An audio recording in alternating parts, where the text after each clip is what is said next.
The city once again calls my name.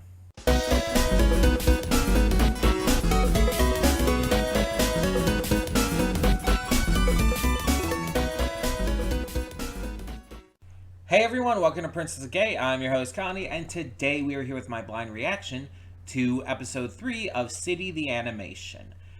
It's hard to know exactly what to talk about going into these episodes, because there's some level of continuity to it, but it's not really focused on that. It's one of those things where, like its predecessor Nichijou, it's a segmented series that is mostly about like the comedy and the slice of life stuff, and it's not really meant to be seen as like this narrative show. And that's fine. That's great. It's good for what it is, and I enjoy it for what it is. But going into these like pre-thoughts and everything, and even the cold open, it's like I don't really know as much of what to say, because when I do these for like a narrative show, when I do them for a serialized series, it's like I just talk about what's currently going on in the show, what kind of current events are happening, and how like the characters are reacting to them and stuff like that, or my thoughts on them. And a lot of times in the pre-thoughts, I'll like give my thoughts on where the story's been going, where the narrative is, and what the last episode did. But with a series like this, it's like it's not technically episodic exactly, but it's like most of the segments are probably not going to be like are going to have like too big of a continuity thing in the same way. In the same way as something like Daredevil, for example, or One Piece. It's like you could get into any of these episodes on their own and be completely fine. You wouldn't be missing really anything. And that's the big difference. So it's like, what do I really talk about? I mean, in the last episode, Wako met the other two. I can't remember their names right now. I am bad with names. Sometimes I'll get names down, and sometimes I'm just really bad with them. But the two girlfriends slash roommates, they met Wako officially, and we had like the funny faces and everything. But it's like, okay. We had the mangaka being fired and then rehired after finishing his last chapter of his ongoing comic. And it's just like, yeah, again, there's continuity to that, but it's delivered in a way that's very slice of life-y. And so it's like, it feels like I just don't have a lot to talk about in these pre-thoughts. But that's fine, because that means I can get to the reaction quicker. So, that being said, let's do so. Let's just get to this episode. Hold up just a sec. Before you click that link down in the description below to get to today's video, I want to remind you of all the awesome content we have both on this channel and the Princess of Gaming channel. Let's check it out.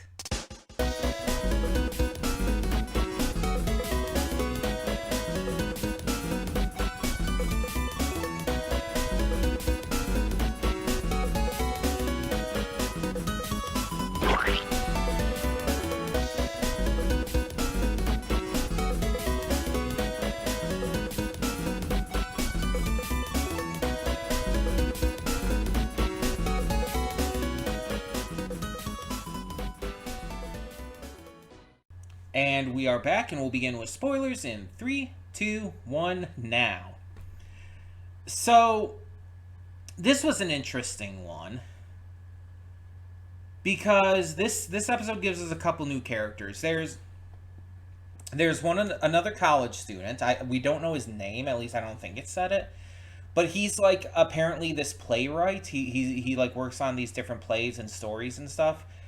And I guess he thinks every single one is his magnum opus. I think that was the joke he was trying to go for there. It's like, oh, I know I told you my last one was my magnum opus, but this one's even better. And it's probably the joke that he like says that about every single story he does.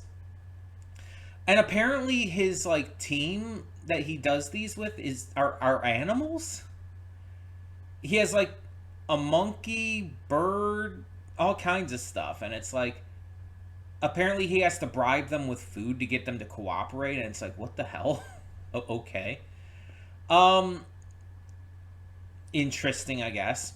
But I think the most notable new character in this episode was Wako's younger sister. So I think it said it was the high school. And Wako's sister is basically Comey.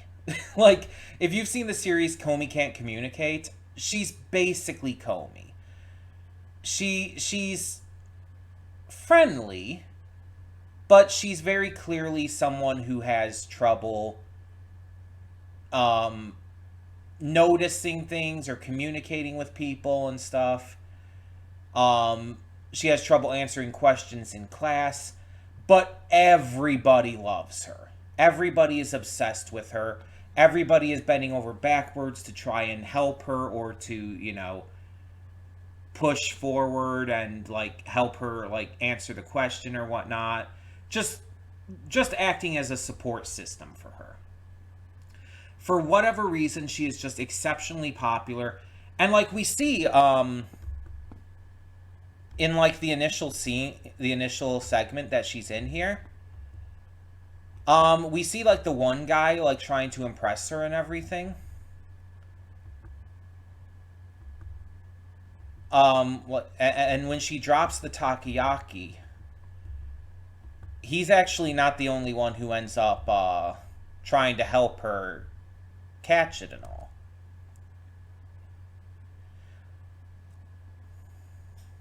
Give me a second here. Yeah, we see like let me see. Let me count these. 3, 4, 5, 6, 7. There's at least 8 people here. And it looks like any and all genders. After they work to catch the takoyaki, only one of them does. I think it's the main guy. She smiles, and the arrows, the heart arrows, pierces all of them. So it's absolutely like Comey, where it's like everyone is in love with her. Which I actually really appreciate, because Comey Can't Communicate does actually have queer representation. Obviously, you have Najimi, who is non-binary, but you also have characters who are just actively fucking gay for Comey. And Nichijou didn't really do that. Nichijou didn't, I don't believe at least, had any actual queer representation. There's a lot of ships, of course, but it didn't actually, like, do anything. But here, it's like, even if this is, like, meant as, like, a gag and everything, it's establishing her character. And it's establishing her character by showcasing that all these different people of all genders are fucking crushing on her so fucking hard that they are going out of her way, bending over backwards to support her. And I have to give City the credit for that. It's like, that's just really cool to see. Just that kind of representation. Because again, the heart arrows piercing them all when she smiles at them, it's like, we know what that means. We know it means that they love her, that they're doing this because they have a crush on her. It's very fucking obvious. It's not subtle at all. And again, that it just shows that it's like, you also have girls and stuff who are crushing on her, and some of the characters might be non-binary. I mean, you never know. It's possible. If Comey Can't Communicate can have non-binary characters, why can't this? But yeah, it's really cool to see that kind of thing. Because there's a lot of manga and anime out there that just, there's a lot that do have queer representation and a lot that are about like even queer relationships. But a lot of the stuff out there still hasn't completely gotten to that point. And so, like, seeing, like, this comedy slice of life anime casually throw that in, it's like there's fuel already for you to ship the likes of Nagamo and Nikura. Um, Even Wako throwing that in there, you could have a thruple ship with them. There's fuel for that. You could ship any like combination of them or all three of them, and it's like perfectly reasonable at this point. But here you actually have like canon crushes, canon queer crushes, and that's just cool. I just like that. But yeah, we see a couple segments with her. Like, again, there's the one where I was just talking about, where there's the takoyaki and the wet paint and everything else. And like every time she does something that's like gonna be bad or going to like throw her off, or like when she falls from the stairs when she thinks she sat on wet paint, etc., etc. Her life flashes before her eyes, and then paying that joke off by when she drops the takoyaki, the takoyaki's life flashes before its eyes is fucking hilarious. It is such a good payoff to that joke. But there's also the segment at the end here, after the end credits, where she's like being asked to answer a question in class, and the entire rest of the class, including this one guy, I can't remember his name. Let me find it here. They called him the modern day William Tell. Adatara. Him and everyone else there is trying to cover for her, trying to help her out. Like, they even straight up just give her the answer. But, like, she seems very airheaded. Like, that part is not quite like Comey. Because Comey in Comey Can't Communicate is actually exceptionally smart. She is extremely smart. That's actually, like, one of the big reasons why everyone loves her. She's very kind, she's very smart, she's very pretty. It's like all of these factors kind of tie in together, and that's what makes her so popular. Here, not as much. Wako's sister, who's... I should probably figure out her actual name here. Riko. Wako's sister, Riko, seems like she's very nice and very kind, and maybe even, like, conventionally pretty to the other students and everything. But she is airheaded as fuck. Like, again, she's being told the answer directly. It even shows it going into her head.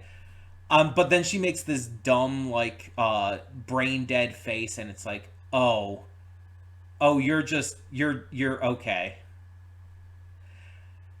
I like you. I kind of dig characters who are just dumb. But not in, like, a mean way, not like, oh, the show's being mean-spirited or kind of cruel or anything. No, in a comedic way. It's like, oh, they're just an airheaded, ditzy, silly character who's just super likable and fun nonetheless. I get a kick out of characters like that. Ditzy characters can be really fun. And Riko seems really likable. You kind of understand why everybody, like, in this school is, like, so obsessed with her. She seems like just a really cool person. It's like the kind of character you would absolutely want to be friends with in real life. Especially in school. Mostly if you're in school at the time. We're not going to get weird here, but... And the funny thing is, it actually kind of matches Wako. Wako's definitely smarter. But she also, as we've noticed, is a little weird, is a little out there.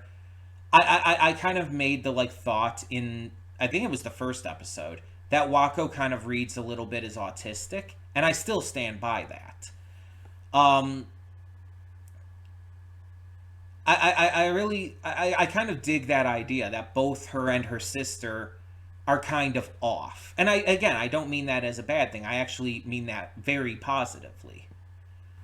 I mean it, like, with love, because it makes them so interesting as characters. It gives them a lot more depth and intrigue, and it kind of makes you really excited to see what's going to happen with their segments. Wako's honestly my favorite character so far. I know we're only 3 episodes in, but easily my favorite. Um, she's just so likable, so cutesy, funny. Also, apparently is living with Nagumo and Nikura now. I combined their names. It's like, God, I really am shipping them. She's apparently living with them now, and it's like, oh, you're just here, okay. Dang, giving me even more fuel to ship them with. um, but yeah, it's like we see her like setting the traps for them, like even like after taking off the cuffs from their legs. She still had like the glue trap or whatever. And like while they're searching for the treasure, she's just diving for whatever fucking reason. It's like I think she just got distracted. I mean, it did kind of say like, "Oh, I'm here early. Let's like spend some time doing some other stuff or whatever." So it's like I think she ended up just getting distracted super long by that, and okay, she's so weird and out there in the best way. It's like she's so entrancing, and I love her. Um, the entire like treasure map though ending up being like a ploy by the landlady to get rent is really funny. Also, the fact that that was like a recurring thing in this episode, the landlady hounding Nagumo specifically for the rent. It's like these are definitely adults. Having rent being one of their big worries, their big concerns.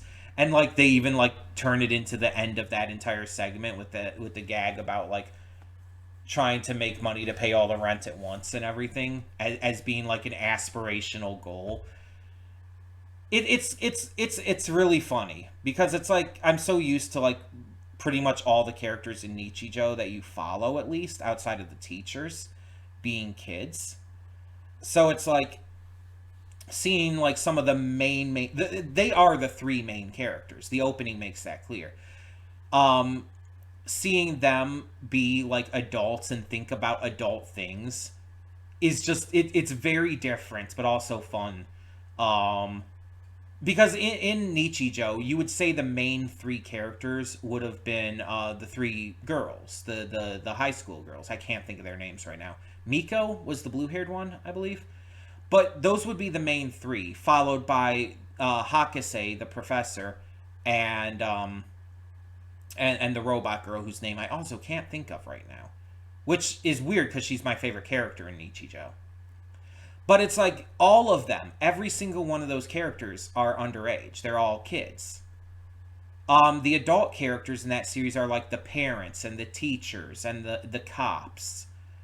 It's like the adults that would be around them, but the series mostly follows the kids, the students. And so this one, following more adult characters, but also some students as well, is really fun to see. And you get to see like all these different lives, and you get to see different perspectives than you would in Nichijou. Different things that these characters are worrying about, especially with, again, our main trio being adults this time. And I like that. Because it almost feels like, and I know it's not exactly correct, but it almost feels like those who grew up with Nichijou, it's like this is almost a series for them. In the same way that The Legend of Korra is for those who grew up as kids with Avatar: The Last Airbender, and that's why Legend of Korra is more mature and has an older main character and everything, because it's like it's for that same audience that originally grew up with Avatar. So it's like it's going to like age things up in order to address that. And this feels like kind of that same idea. And I don't know if that was intentional from the mangaka.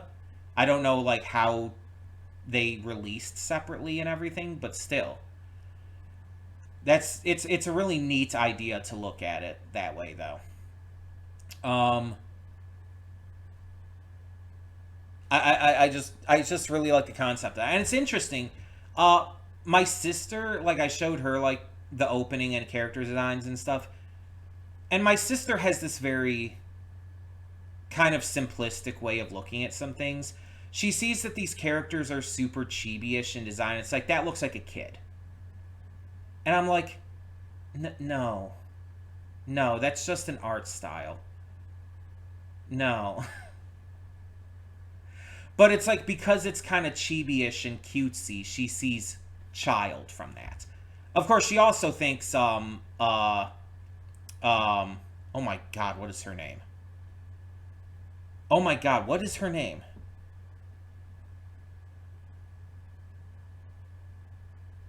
Oh my god.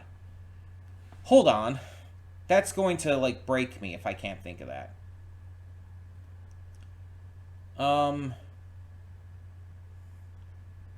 She's voiced by Monica Rial in the dub. I can't think of the character. That's really weird, too, because it's like, I really like the series, and I really like the character, and it's like, for some reason, it's just entirely blanking. Or I'm entirely blanking, I guess is more accurate. God, Monica Rial, you voice way too many characters.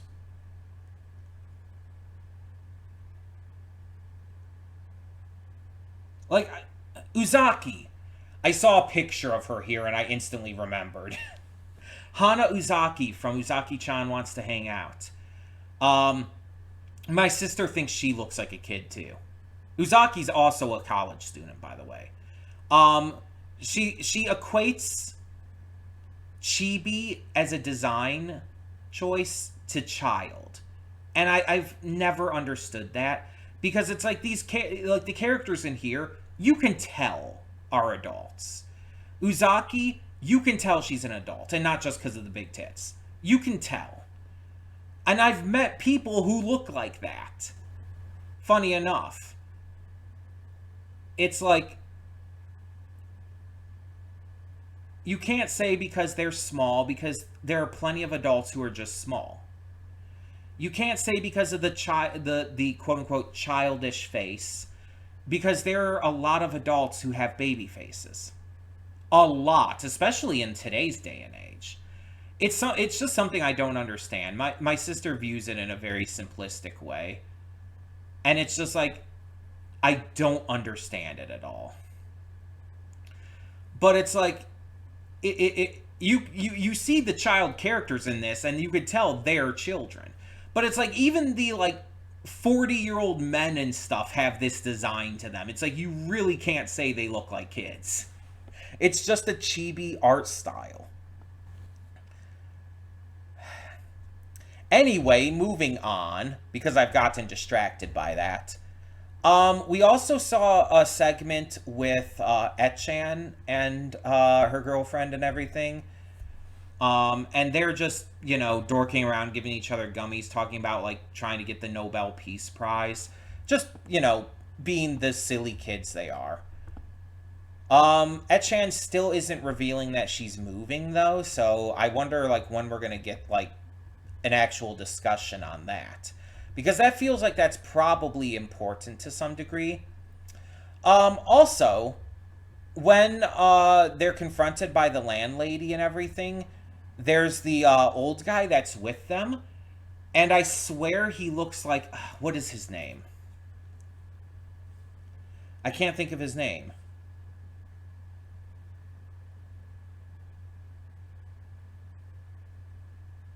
Himmel. He looks like Old Man Himmel from Frieren. Like when he's bald and has the beard and everything. Frieren, Old Himmel. See if I can bring this up real quick. Well, kind of like a mix of,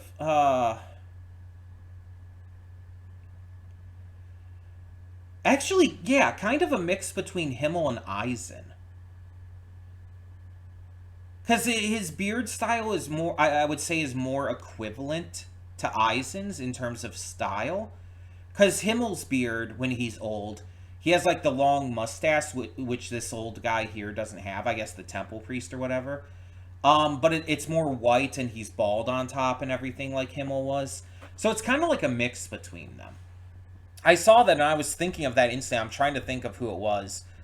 And I didn't say anything because of that, though. Also, when they found the skull is pretty wild. Launching it into space and then it coming right back down. I'm trying to see, is there any other segments I forgot here that I, oh, yeah.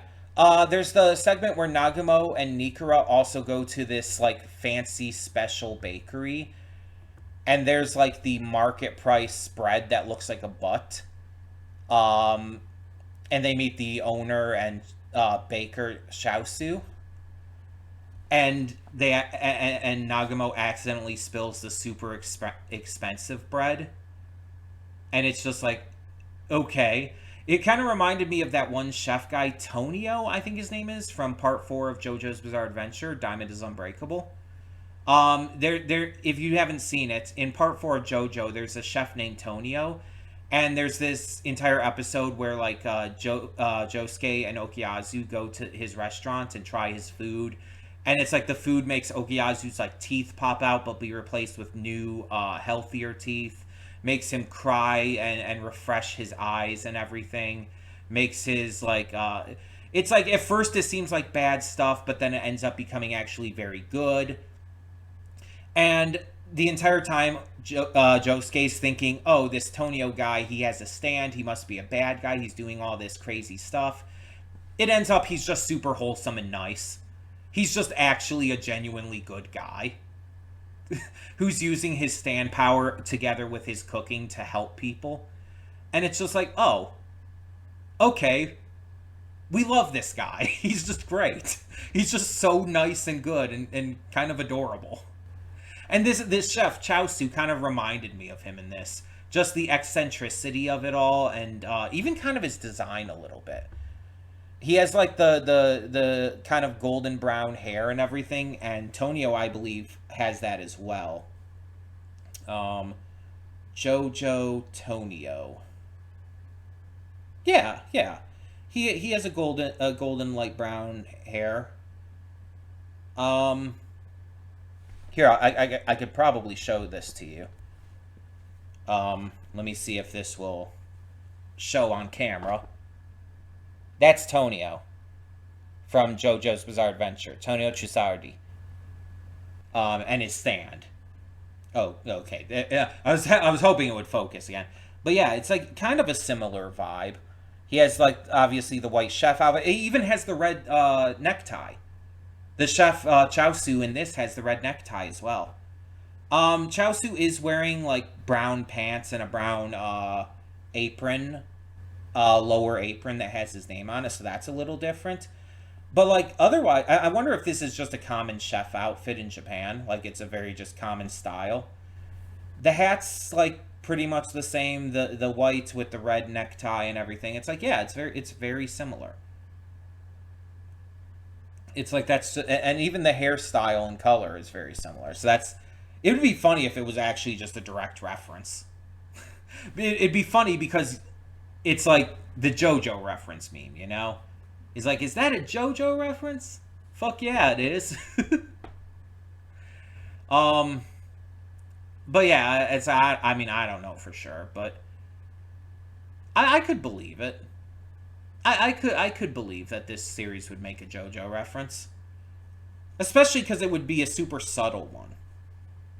Um, but yeah, this episode had some pretty fun gags in it. Had some pretty fun new characters. Um, I'm very curious to see some of these characters continue on.